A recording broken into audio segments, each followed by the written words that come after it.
And, actually, when I told people that you were coming on the show, people actually know who you are from the Live to Tell. Oh, yeah. And Leif's been on here. We talked about you, told some stories and shit. Yeah. And so, but a bunch of people had a bunch of questions.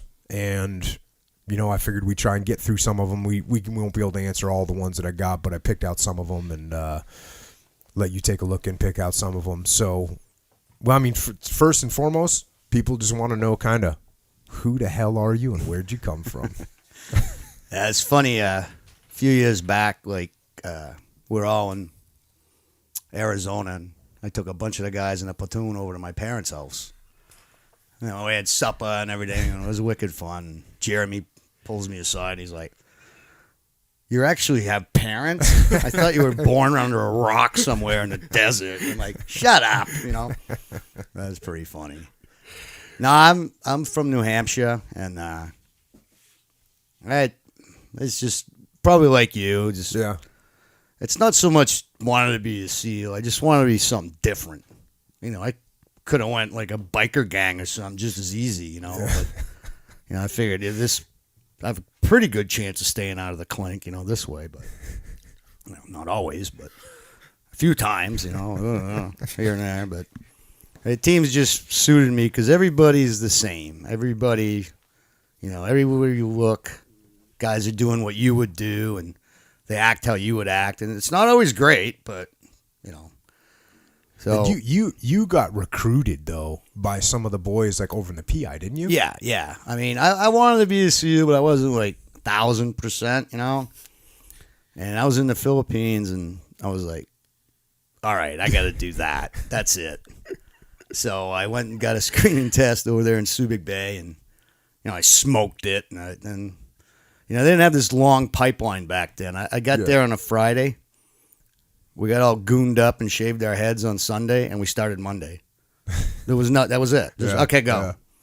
Yeah. Right. Actually, I know I was talking to the old Master Chief that actually was the guy that recruited you and told you need to be a team guy. Yeah, and, me too. And I was talking to him the other day when you were down at his house on the phone. Yeah. But, and he was one of my platoon chiefs, as you know. But I told him the best thing he ever did for the teams was get you to join the teams. That's what and he was laughing. Yeah, he probably, definitely the best thing for you. Saved your ass from all kinds of trouble. Oh, yeah, absolutely.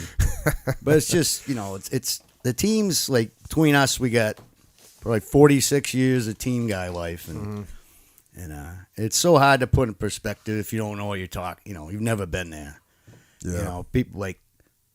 People don't know that we don't call each other SEALs. Yeah. You never say that. Nobody says, when I joined Navy SEALs. Yeah. It's like when I became a team guy.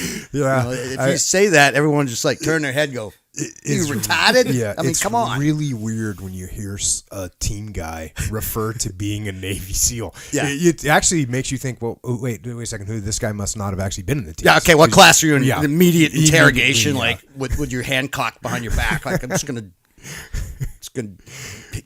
hit him so hard, give his driver's license a black eye. Yeah, I don't know where that comes from.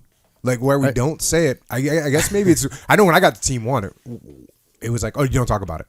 Yeah, you don't say it. No. Yeah, I know. No stickers, no T-shirts, no, you don't do any of that.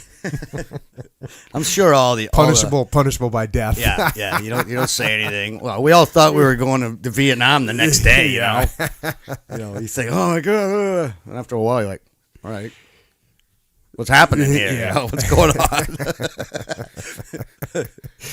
Good. All right, man. Well, so that's Tony. Grew up in New England, like me, and did you ever hear this that they spent a bunch of money trying to figure out who's going through SEAL training? I know. And literally the only Hooligans, two things wasn't it? they got was guys that wrestled and guys from New England. And it wasn't a big difference, but a normal person has a 26% chance of making it through, and someone from New England had a 37 or something, a small uptick. I mean, you know what? I think also that there's good people out on the country, don't get me wrong, but New England has a pretty strong work ethic. You know what I mean? True. Yeah. And I've seen that a lot. And not that other people don't. Yeah. But most of the guys I knew from New England and the teams had a pretty good work ethic. Yeah. I think it's just cold too. Yeah, just so that cold. doesn't help though. Yeah. That doesn't matter. I think it does because I thought guys from Florida in my class, like there was these kids from Florida. There was a couple kids from Florida, and they were all loud and like they were just big tough guys. Yeah. Like they were already in the teams basically in their own minds, and they all quit. I know. And I was like, well, I guess Like the first day of buds, I'm looking around some of these guys, and I'm like, wow, holy crap, these guys are like insane shape and all this stuff. Yeah. I'm still a little hungover from the plane ride from the PI, like yikes. And I made it, and it was like they didn't. Yeah, it's Can't weird. tell. It's weird. You know? They just had this kid that quit buds, and then he went and jumped off of a hotel down in San Diego, killed himself. And I looked at a picture of the What, guy. did he miss the pool or something? No, there was no pool to jump into. He killed himself. Wow. And He did it right, I guess. yeah, he succeeded. But I was looking at him. I was talking to one of a guy that we know who's an instructor over there, and I was looking at a picture of the dude, and the dude was like this strapping guy, all buff with like blonde hair, and just looked like a total stud. And I go, man, that guy looked like a stud. What happened? And then the instructor guy said, dude, they all look like that now. Like I know. everybody's just. It's a big deal. Hey, I'm going to go in the SEAL teams. I'm going to go in the SEAL teams. And that's what they're saying. So the recruiting is really easy, but they're recruiting all these studs. But it doesn't matter. The attrition rate stays the same. Yeah, that's why, you know that the government wants more and more team guys. Yeah. It just ain't going to happen. No. It's not. Not unless you lower the standards. And if that happens, then we've all not done our job. Yeah. That's just terrible. Awesome. All right.